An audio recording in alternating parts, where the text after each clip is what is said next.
from Austin, Texas on this overcast day. It's Color Commentary, and we're Adrian Gonzalez. And Michael Petchek.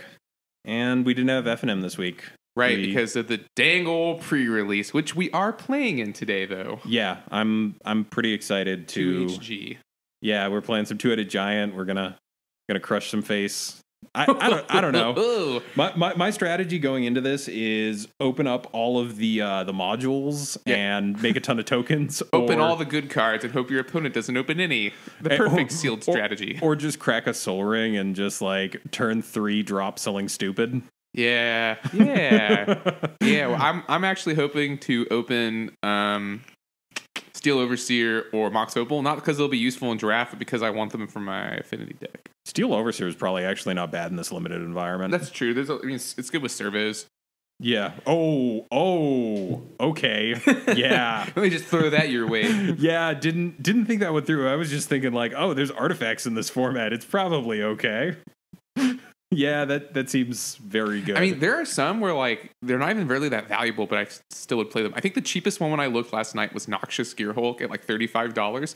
I would play a Noxious Gearhulk, regardless of whether or not was a super pimp or not. I think most of the inventions are all limited playable. So I think if you open one, you just play it. Yeah. Like I'm also like notoriously not that great at sealed. I can do draft. I'm not very good at sealed. We're probably not going to do very well. Let's be honest with ourselves. But we're going to have a lot of fun. There's 2 of us. Yeah. Two-headed giant. You know. Yeah. All right. Let's get right into the deck tech because we're actually recording right before we go to the pre-release, and I'm gonna like let the video render while we're out. So like.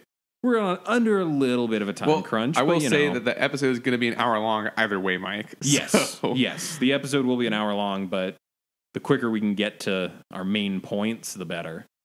So this week's deck tech is kind of a fringe combo-y deck named Watch Rites. And this gets its nickname from 2 cards in it. Keep Watch, which says draw a card for each attacking creature, and Rites of Initiation, which is a red spell that lets you discard at random any number of cards from your hand and give all creatures you control +1/+0 until end of turn. So the idea is that you build up a board of these really tiny creatures, and then in one turn you draw 20 cards, or not. It's never gonna be 20. It's gonna be like 7, though, which should be enough. Yeah, and then you dump them all and give all your guys +7/+7/+7/+0. And well, yeah, that's the thing. You got to remember, if you attack with 7 guys, you're getting 7 cards. You're pitching them all for +7/+0. And that adds up to an additional 49 damage. Like, it scales very well. Yeah. Turns out exponential functions get out of hand very quickly. So let's start in with the creatures. We got 4 copies of Essence Warden, 1 green. It's a green color-shifted Soul Warden. And I believe that's here just so that you can get some incidental life gain and stay in the game. Yeah, it's definitely to help stabilize and, keep you above water before your opponent has a chance to really get stuff online. 4 copies of Elvish Visionary. It's a boring old 1/1 that cantrips. But in this deck, it could be an 8-0.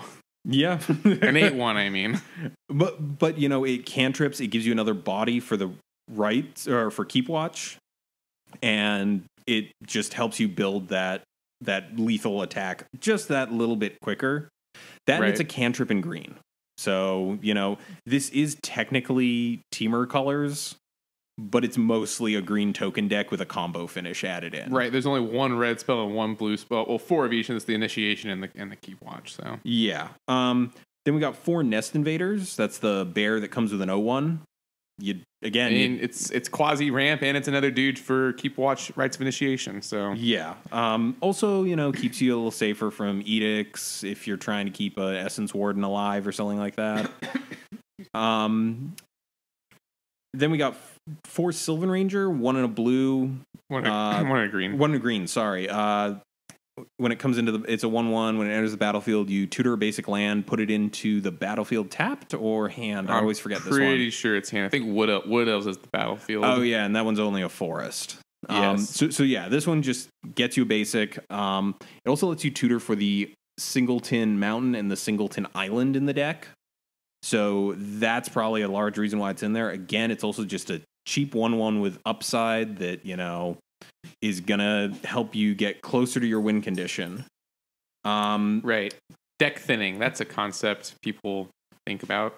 Yeah. I mean, in this deck, it's kind of relevant. Yeah. Well, you also definitely need these other two colors. So yeah, you definitely in order to have that kind of combo finish, you need a blue or a red source, a blue and a red source actually. Although sometimes with this deck, you just need Rites of Initiation and 4 cards in hand. Right. So that is one of the perks of this. You don't need to actually combo out. Sometimes you just play a token deck that incidentally swings for lethal. Well, let's get to those token makers because there's actually a whole bunch in here. Oh my god. I didn't look through this deck list before I copied it into our document.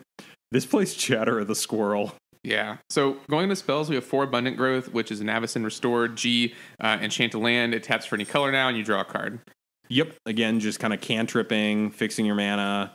And Mike, why don't you take Chatter of the Squirrel here? So it's a green. You get a 1/1, and then I believe it flashes back for 1 and a green. Yeah, then you get another 1/1. And they are squirrels, a now no longer used creature type because it's quote unquote silly. Is that what they say? Yeah. Is that why they don't let us use orcs either?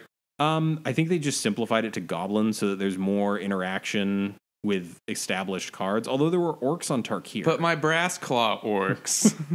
I don't know what that does, and I don't think I want to. No, it's old and bad. Next, we have the titular Rites of Initiation, 4 copies. Again, Arth, and dump your hand to give everything plus X plus O, where X is the number of cards you dumped at random. Well, yeah, that's the other interesting thing. You can dump half your hand. It is random, though. It is random. There aren't many situations where you really want to be only dumping half your hand into a Rites, but it shouldn't be ignored that, yes, it is discard any number of cards at random. It's usually all of them. Next up, we have 4 copies of Prophetic Prism. Get your new Kaladesh foils now. What do you think about the art on that? Just as a slight sidetrack. You know what it reminds me of? What? It reminds me of the scene in Final Fantasy VII where Hojo, Sephiroth, and company find the first big materia. Okay. So I've never played that game. Mike doesn't know what I'm talking about. I have no idea what you're talking about. All you Final Fantasy fanatics out there, unite. I'm a huge Final Fantasy nerd. That's what it reminds me of. I do like the artwork. It actually kind of reminds me of the artwork for Mox Diamond. I can see that. Yeah, with the faceted clear sphere. That being said, I already have 2 foil Rise of the Eldrazi ones, which are already my favorite because I love that little rainbow in the eye thing. I don't know why. I like it a lot. So I probably will not be buying these in foil, but if I happen to trade into some today, I won't be upset. Or if I happen to open one, and then Mike doesn't want it because Mike hates foils, thankfully. Let me think. I don't know if I need that for my cube, though. Oh, okay. That's fair. Then we got 2 Sprout Swarm. The most annoying card in the format. Sprout Swarm is actually one of my favorite cards in the format because it is an example of gorgeously simplistic design. But it has the too many keywords. It's a spell with 2 keywords. Well, it has 2 keywords that just work so well together. So Sprout Swarm is 1 and a green. Put a 1/1 green sapling into play. Now the important part is it also has buyback for 3 generic. So for 5 mana, you can every turn just pump out a 1/1. But now let's get into the good part, Mike. What's the other keyword on Sprout Swarm? The other keyword is Convoke. Yeah. So what you do is you're building out a board of these 1/1s, and then you use them to make more 1/1s by convoking this. I know. It's basically Baneslayer Angel. Okay. It's just a thing with too many keywords on it. All right. That might be a stretch. In all honesty, it is a really awesome spell. It's a very unique spell. Sure, there are other convoke spells. We'll get to a few in a second here, but I can't think of another common spell that both convokes and buybacks. Yeah, Time Spiral as a whole, as a block, was kind of weird, and Future Sight had some very weird and very powerful effects in it. And this is a very weird and very powerful effect. Also goes into Snowgo, our favorite 5-color control deck, which we will cover at some point. Yes, it is a fun deck. But yeah, it is a very interesting card, and a lot of decks like this deck playing 2, it feels good, but a lot of decks will play it as a singleton even. Yeah, you can play it as a singleton. I've seen some of the lists for what is it called? Midnight Gond. That will run 4 of these as an alternate way to get a bunch of tokens online. Then we've got 4 copies of Keep Watch, the other half of the combo. 2 and a blue, draw a card for each attacking creature.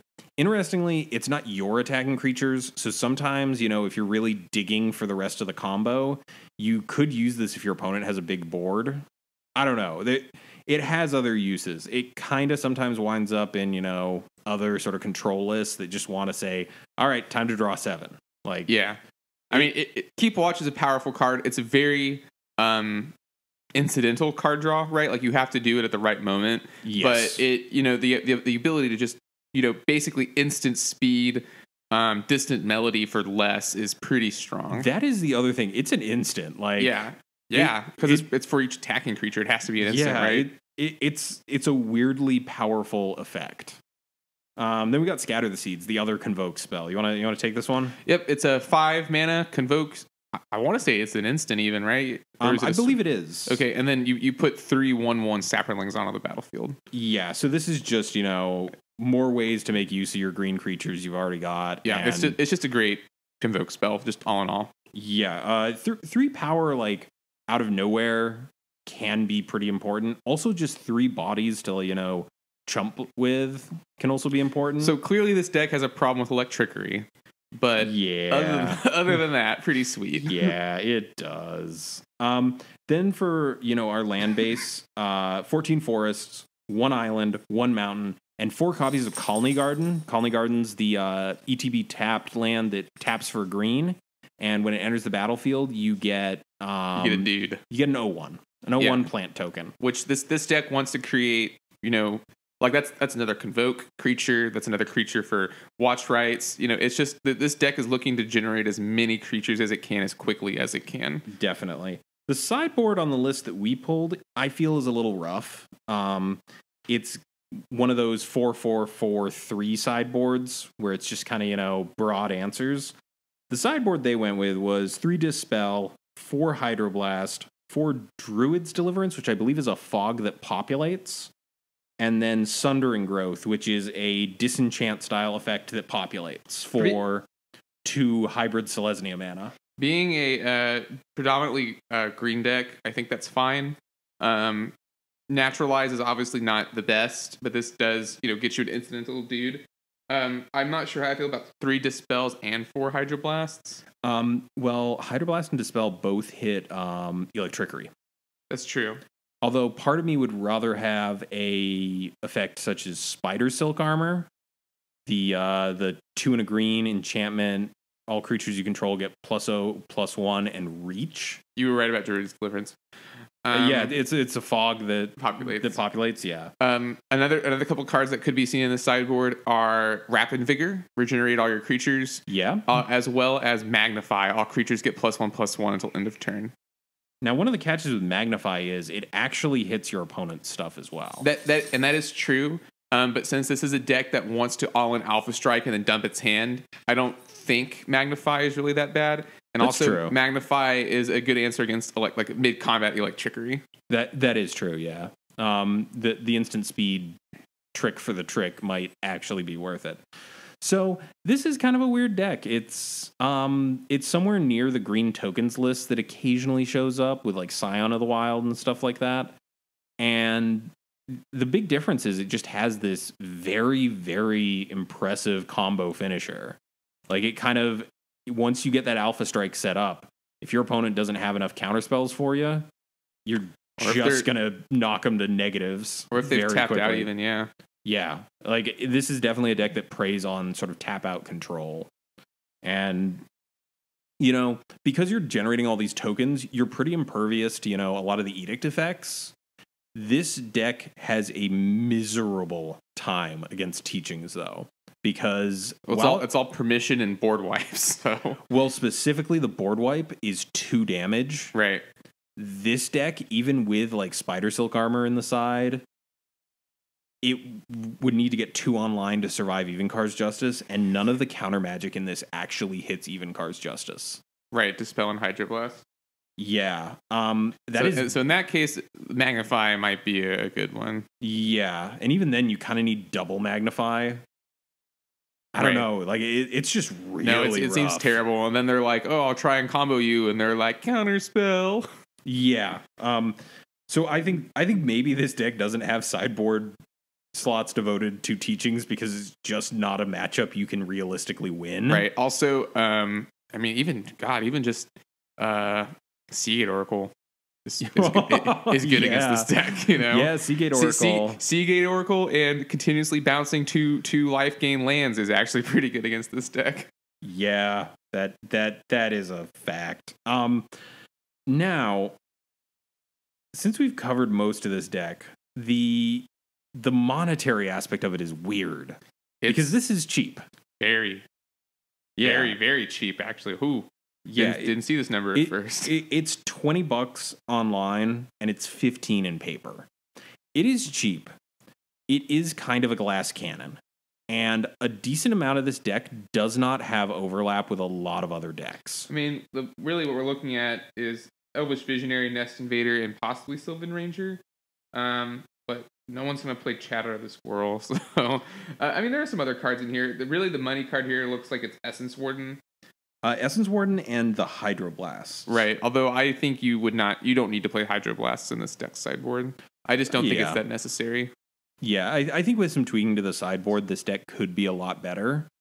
But I don't know. I wouldn't really recommend this as like a pickup for a new player. I would say, maybe if you've got a collection already kind of built and you're looking for something that's a little off the beaten path, then I'd recommend it. If you're bored of the Delver, Drake, Affinity, Elves meta, then play this.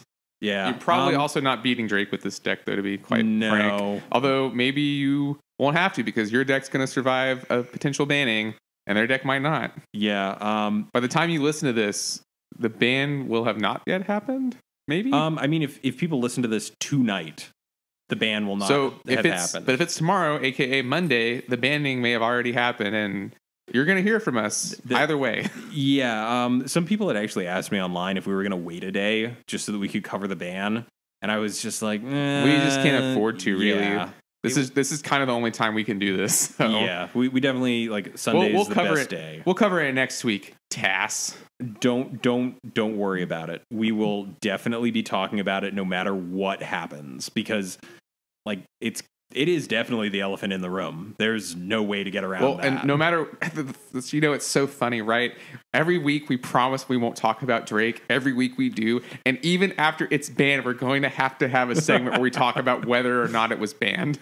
Yeah. And if it is banned, we still have to talk about it. Well, on the bright side, if it does get banned, I can just have our coverage of it can just be, oh, it got banned, and then I can just play air horn noises for like 30 seconds. I can just make air horn noises like that one. No, I'd full on go just like, full volume, just drop them into the audio file. Just really hammer home how happy we are. May play some tag team. Whoop, there it is. Yeah, just descend into full morning radio hell. But yeah, we will be talking about that next week. Don't worry. We have to cover it. If it doesn't get banned, we'll talk about it. If it gets banned, we'll talk about it. It's kind of unavoidable. But for this week, we're not going to. We already have. We've gotten our weekly quota of like Drake content, and we can move on. Thank you, Michael. Let's go to the maybe board. Yeah, the maybe board.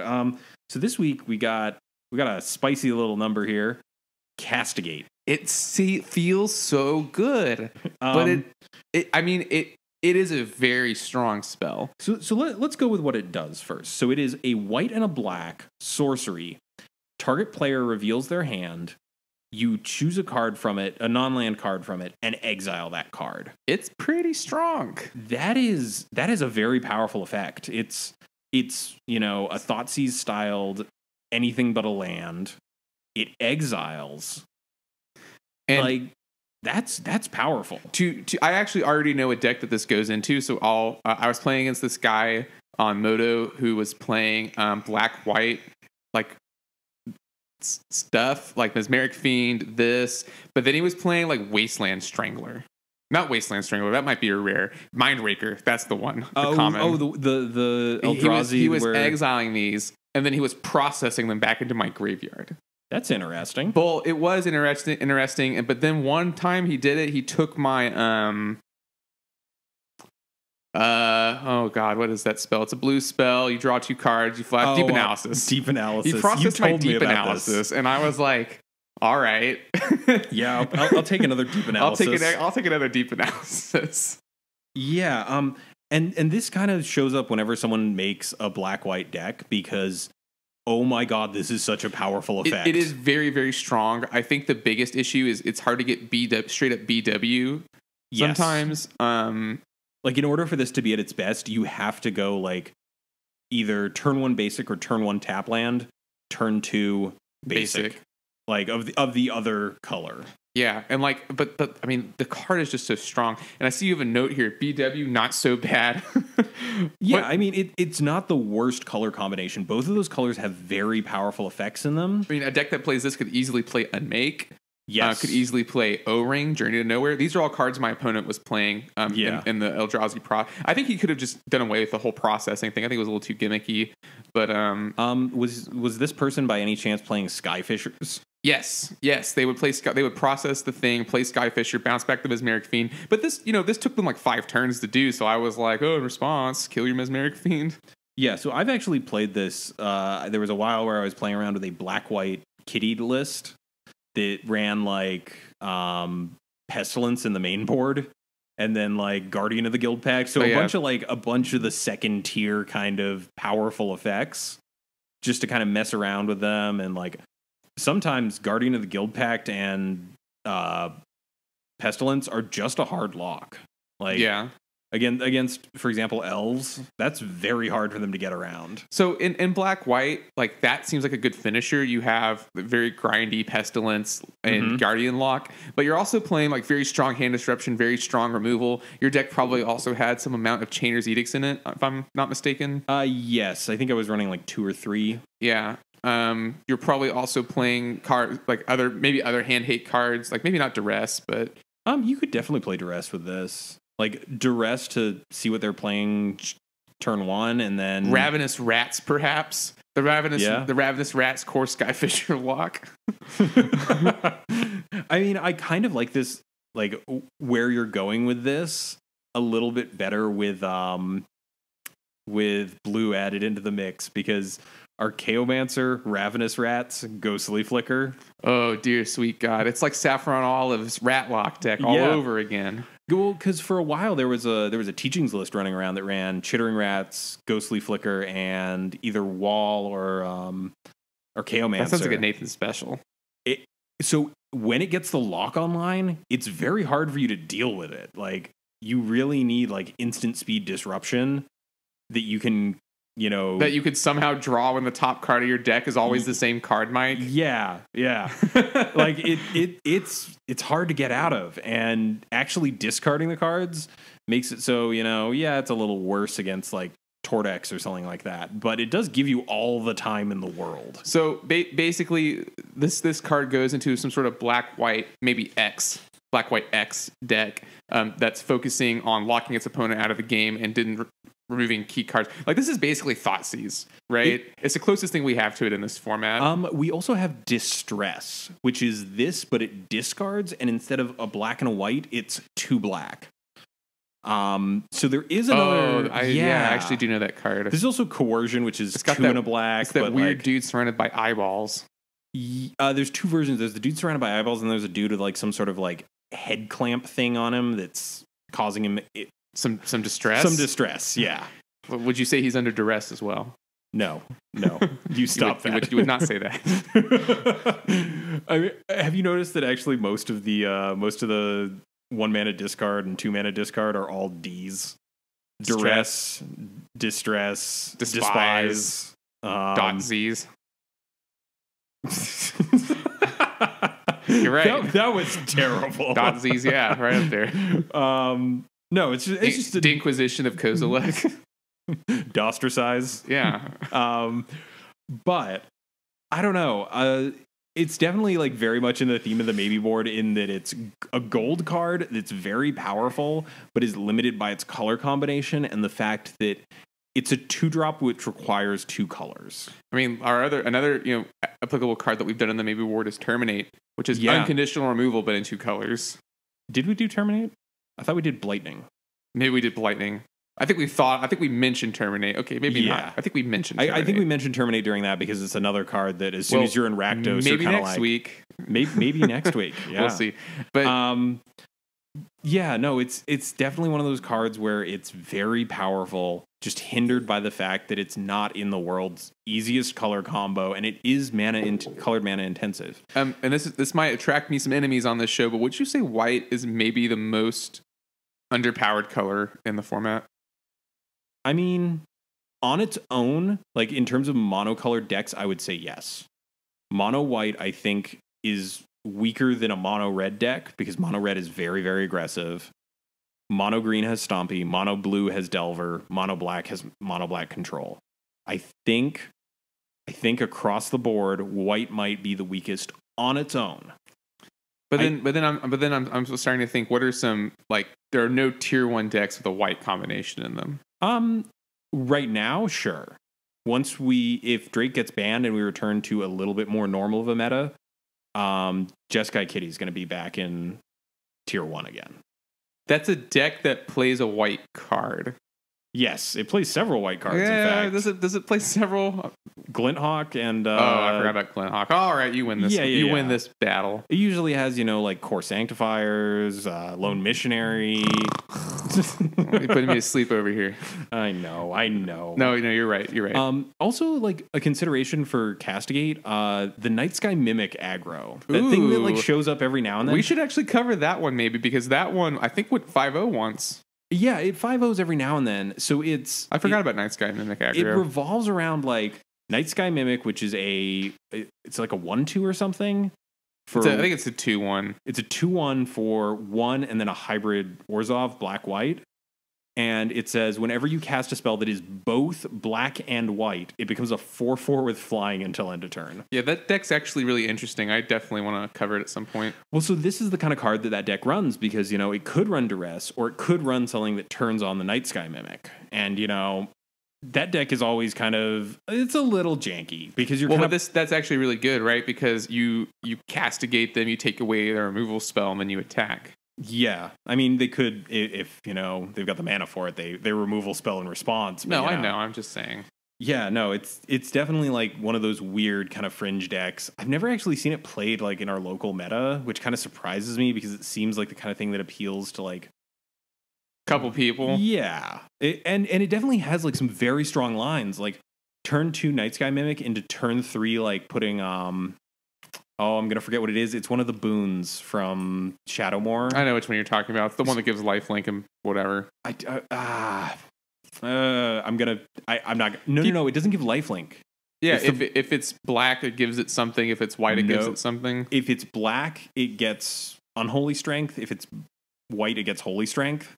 So putting it on a Night Sky Mimic gives it +3/+3. So turn 3 swinging for 7 in the air. I think I'm just thinking of Nipgwillion, which is another card that deck might run, which just has lifelink. It's just a 1/1 lifelink for a black or a white. And I don't know. I definitely think that this has its homes, but it's always going to kind of be a maybe board card because black-white just isn't one of the dominant color pairings within this format. So let's sort of shift into discussion mode. So today's discussion is going to focus around sort of building to a better standard of play, and this definitely is more for people who are just getting into the format and may not be super familiar with a lot of these old cards and some of the more interesting interactions with them. And we've talked about some of these on the podcast before, and there is someone, I want to say it was Enrique on Twitter, who contacted us saying that he loves hearing about these. So we're going to devote a little bit of time to, kind of leveling up your play a little bit, not so obvious lines of play. And we're going to start it off at the top with a card that I love to death, Crypt Rats. It's a good card. It is. So Crypt Rats is 2 and a black for a 1/1, and then it has X. Crypt Rats deals X damage to each creature and each player. Spend only black mana on X. And the obvious use for this is wrathing the board. But what do you do if they have a creature with Undying? Or, as a scenario came up with me the other day on Moto, if they have a Circle of Protection black. Yes, or a regenerating creature.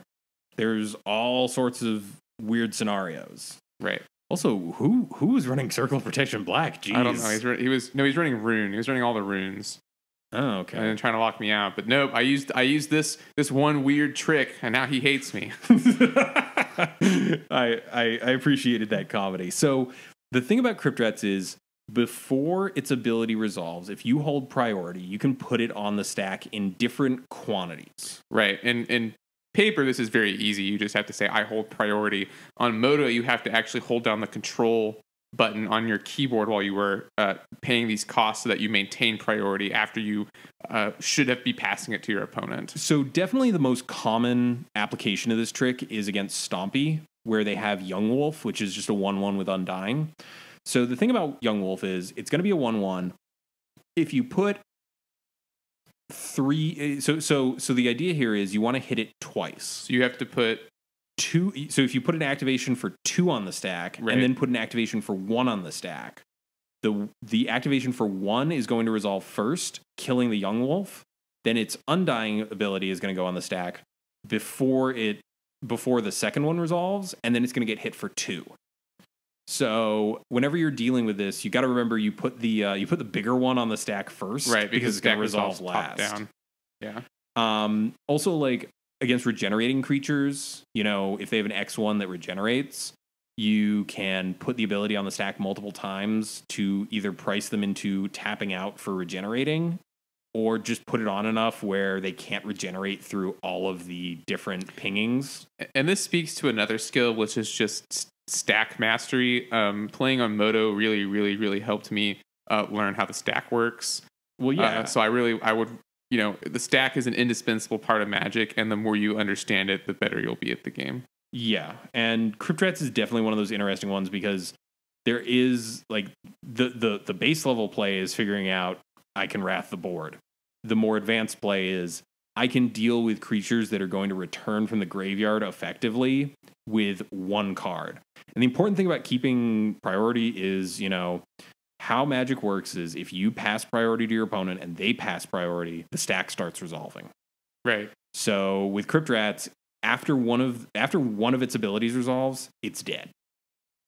You can't activate it anymore. Exactly. So with this one, you really need to maintain priority and, figure it out. Just be like, okay, if I activate it for this much, it kills everything. These things come back, or, this regenerates. How do I have to split this up so that it works the way I want it to? And that's definitely one of those things that it's definitely a level up in terms of strategy. And in the case of my example, my opponent has a Rune of Protection Black out. They can pay a white mana to prevent a damage from a black source. So what I did is I put the first... My opponent was at like 3 life. Mm-hmm. Right, so I put the first one on the stack and... For one, and then I put the next one on the stack for 1, and then I put the next one. And so it basically comes to a point where my opponent is going to have to activate all of his lands to prevent each one of these 1 damages instead of preventing it all at once. Yeah, it's definitely an interesting sort of situation where you can get around a lot of the downside of that ability in a very, very easy way.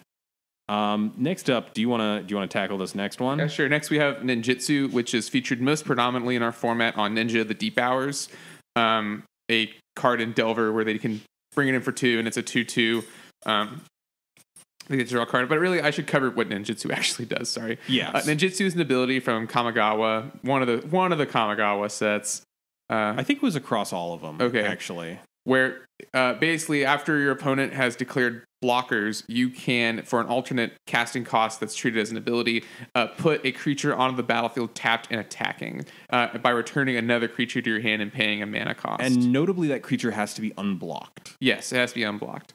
And then generally these creatures will do something once they connect with an opponent. In Ninja the Deep Hours case, it's draw a card. In Okiba Gang Shinobi's case, which is the other ninjutsu card in our format, it will make them discard 2 cards. Yep. So the real key to interacting with this ability is if you... Well, knowing when it actually can be activated. Right. It must be in the blocker step. So if you want to kill a creature to prevent ninjutsu, instead of the ninjutsu creature itself, you must kill it in the attack step. Now, you can also get the... There is that period after they activate ninjutsu where you will have priority after the creature's resolved. or the ninjutsu ability has resolved. Mm-hmm. But with the example of Delver, they're probably bouncing back something with an ETB effect like Spell Stutter Sprite. And you might want the Spell Stutter Sprite dead more than you want to kill a ninja of the deep powers. Right. So that would be a situation where you'd want to kill the first thing, not the ninjutsu thing. Because on the other side of the coin here, if you are the Delver player and you're attacking, and you get to the blocker step, and then they decide to target your Spell Stutter Sprite with removal, you can respond by ninjutsuing it back to your hand. So this is definitely, it's a relatively easy thing to figure out, but it's very interesting because the wording on ninjutsu makes it so it's return an unblocked attacking creature. So you have to hit blockers, so you can't do this during the attacker's phase, which, I've definitely had moments where, I think it was with Okiba Gang Shinobi, where my opponent tried to play around with creatures during blockers, and I just, ninjutsu'd it out. And, the thing about that is, then they're losing their valid target, right? Right. So, you can counter a spell by, your opponent misplaying. And you actually had a pretty good story once where you ninjutsu no Okiba Gang Shinobi and then ninjutsu the ninjutsu to Okiba Gang Shinobi. Right? It was actually even deeper than that. I was on Pig Trinket, of course. And it's our favorite deck. And my opponent tried to interact with me during blockers.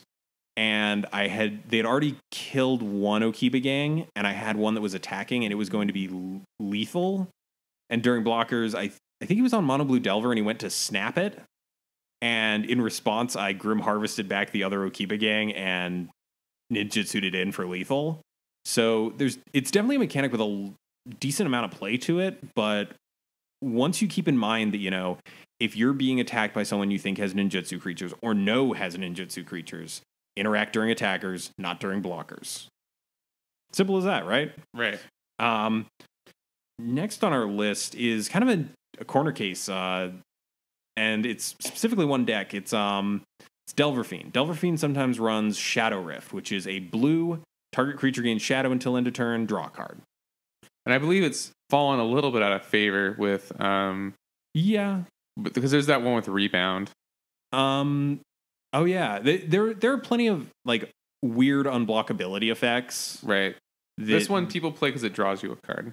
It also has a very interesting corner case. Like if you're attacking in with a pair of Kiln Fiends that will be lethal together but not on their own, you could look at that Shadow Rift and say, oh, this is a dead card. The important thing about Shadow is a creature with Shadow can only block or be blocked by creatures with Shadow. So if your opponent has one creature up for blocks, you Shadow Rift their dude. It can't block. You get in with the two, the 2/4/2 Kiln Fiends or whatever. Yeah. And again, it's kind of a niche play, but it's not, the most obvious because Shadow Rift looks like something you cast on your own creatures. But every so often, it gets cast on your opponent's stuff. Most death. Actually, we could go on to a related example. Vines of the Vastwood. This is... So, on its surface, it looks like it only saves your creatures. Yeah, Vines of the Vastwood. But the way that it's worded is that target creature cannot be targeted by spells or abilities your opponents control until end of turn.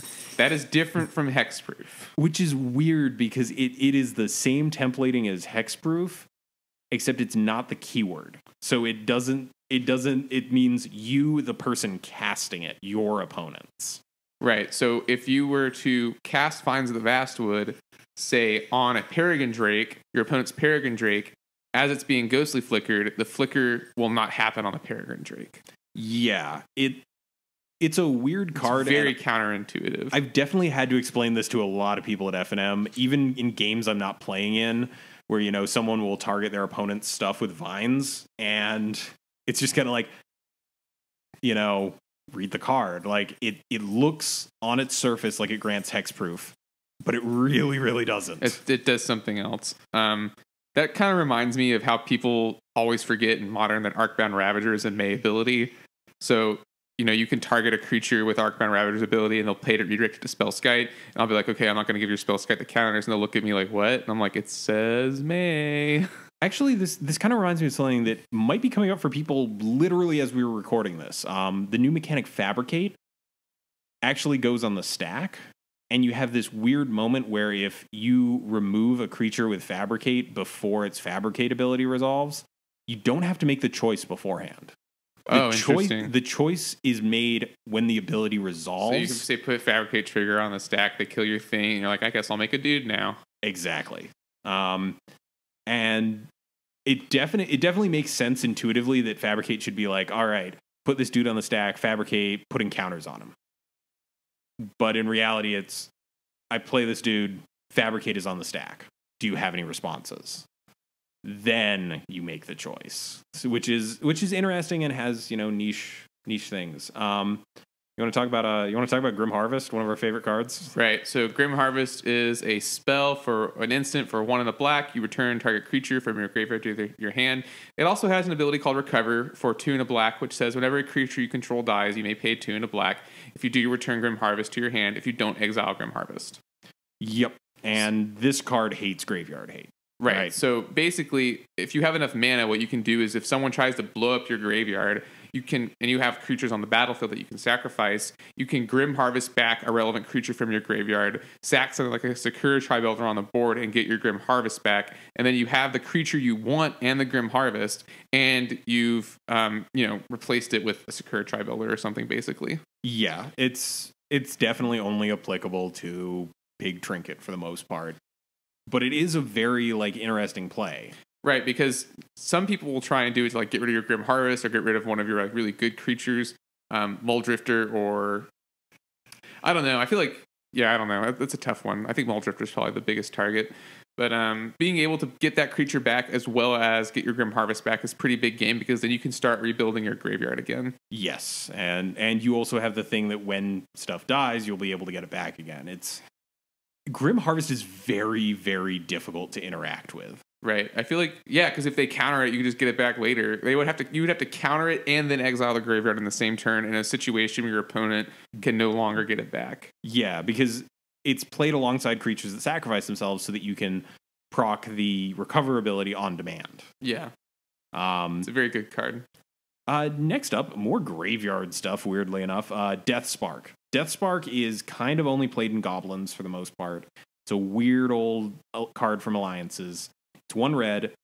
Death Spark deals 1 damage to target creature or player. But then it has a trigger at the beginning of your upkeep. If a creature card is directly above Death Spark, please remember, graveyard order matters within this format. Don't rearrange your graveyard. But if there's a creature card directly above it, you can pay 1 to return it to your hand. And this card wreaks havoc on Delver decks, because a lot of their early threats are X1s. And you can just go wild with this. Now, the catch with it is, in order to get it back, you need a creature directly above it. So what I usually do when I'm playing Goblins and I have this card, when something's about to die, that's when I cast it. It's an instant.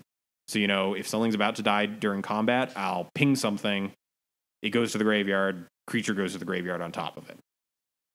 Pretty simple, but, I've definitely seen people play it differently. Also, interesting interaction, I've seen it in Mardu Tordex lists, and those lists usually have a 1 of Gurmag Angler, and you can kind of cherry pick what you delve, so you can wind up with a creature card on top of it.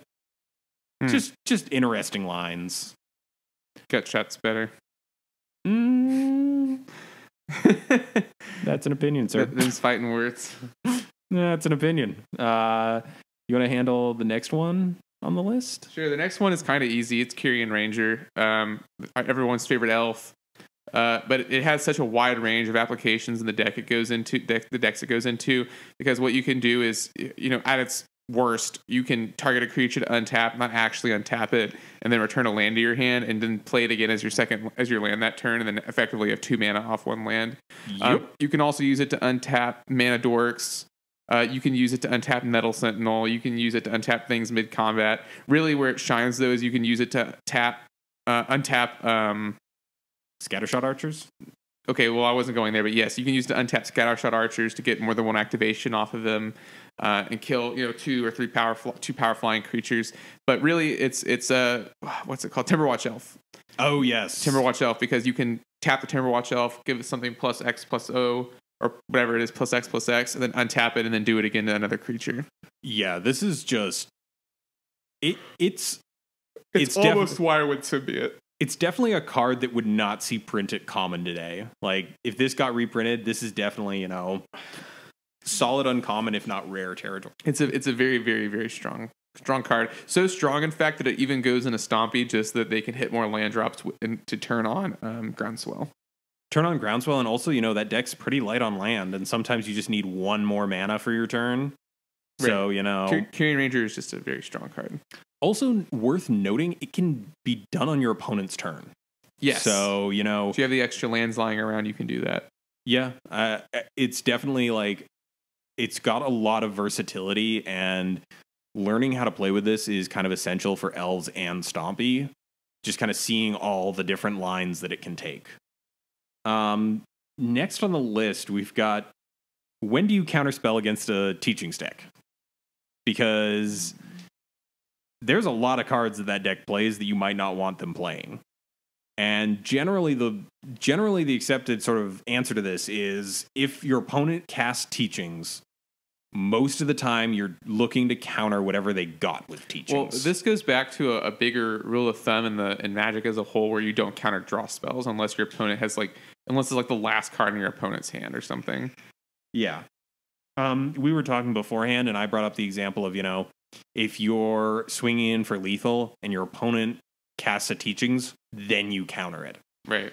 Because they're probably looking for a very specific answer that will get them out of lethal. So, right. I don't know. It's you definitely want to save your counters for the spells that actually matter, and draw and tutor spells most of the time are not what you're looking to counter. Right. Then we've got, Goblins as a deck has a lot of weird interactions. For example, the interaction between Mog Sledder or Goblin Sledder and Mog Raider, and what is it called? Mog War Marshal. Mog War Marshal, when it enters or leaves the battlefield, it gives you a 1/1 token, and the Sledder and the Raider let you sacrifice things at instant speed to pump something up by +1/+1. You can actually use this just to pop it so that you have the important thing about Mog War Marshal, it has Echo, so you can let it die off the next turn after you cast it. This, however, lets you pop it on your opponent's turn to maybe save something, and then you also have a Goblin when you untap that isn't summoning sick. Right. Goblins is definitely one of those decks where it's got just a lot of small intricacies, playing Sparksmith, which is a creature that taps to deal X damage to target creature, where X is the number of goblins you control, and then it deals X to you. You can actually, before using it, pop some stuff with the Sledder, so you're not taking as much damage. I don't know. Goblins, I find, is a deck that has a lot of really small micro interactions, and I would love to deck tech it sometime. It's just not a very good deck. Really? I don't know. It has it. When the meta is right, it's a good deck. But most of the time, the meta isn't right for that deck. Right. I don't know. What about RDW? RDW, I mean, RDW doesn't have... Red deck wins in our format is just kind of bash in with haste things, for the most part. That's pretty good. It's pretty good. I'm just saying it's not very complicated to play. Right. I mean, there's certain things, it still runs the conscripts and the Goblin Cohort, right? Yes. Yeah, those have some, keeping back creatures so you can keep attacking with those is important. Last on the list, the most controversial. Brainstorm. How do you brainstorm correctly? I just don't play the card. So with Brainstorm, 1 blue, instant, draw 3 cards, put 2 cards from your hand back on top of your library. There are so many ways that you can do this wrong, and a handful where you can do them right. The ideal thing is you want to put back 2 cards that you don't need right now and get rid of them. Right, via shuffle effect. Thought Scour and Mental Note do the job as well. And the problem with our format, like we touched on before, is that all the shuffle effects bring the land in tapped. and so therefore are not as good. Well, so let me hit you with this. What about Squadron Hawk? What about Squadron Hawk? All right. Follow me into Magical Christmas Land. No, I've been there with you before. This example is stupid, but go ahead. No. You cast a Squadron Hawk, tutor up the other 3. Next turn, you brainstorm, putting back 2 Squadron Hawks. Cast the second Squadron Hawk, tutor up the 2 Squadron Hawks you just put back. Sure. I don't know. It turns it a little bit closer to Ancestral Recall. Yeah, you draw 2 cards for a setup with 2 cards. Yeah. I don't know. Pauper's a game of inches. Sure. You just sound so dissatisfied with this entire discussion about Brainstorm. I just don't think it's a very good card. The other thing that you brought up earlier, and this is more of a legacy gimmick, is if you get thought seized or in our case duressed or perhaps castigated, you can brainstorm in response, but the cards you don't want to lose back on top of your library. I definitely got to do this one time at F&M while I was playing Turbo Fog, and I had tutored up, Jace's Erasure, the actual win con of the deck.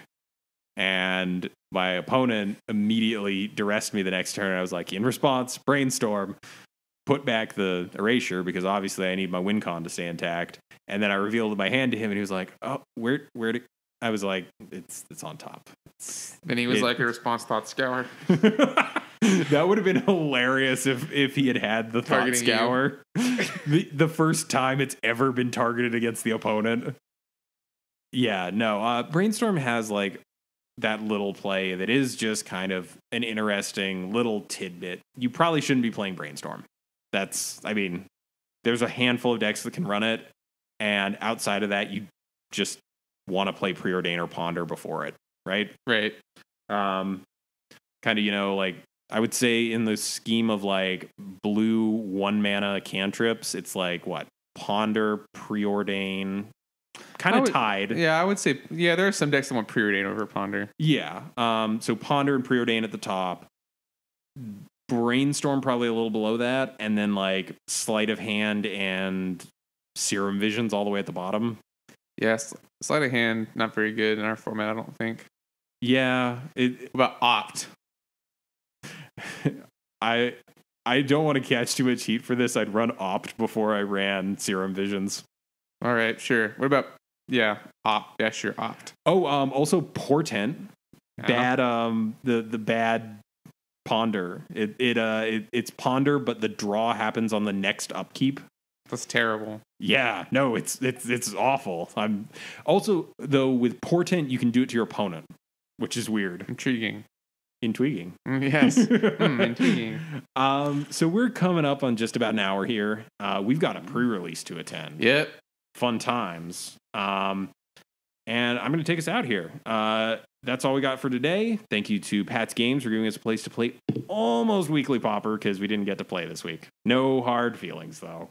Thanks to L for the use of his song Quantitative as our theme music. His music can be found on SoundCloud under the name LLL. Remember to subscribe to us on YouTube, follow us on Twitter, like us on Facebook. We're also on iTunes. If you subscribe there, please leave a review, a written one. Doesn't take that long, really helps us out. If you have ideas for discussion topics or deck lists that you want us to feature on the podcast, you can either use the contact form on our website or email us directly at colorcommentary@gmail.com. I'm Michael Petchik. And I'm Adrian Gonzalez. Signing off for Color Commentary.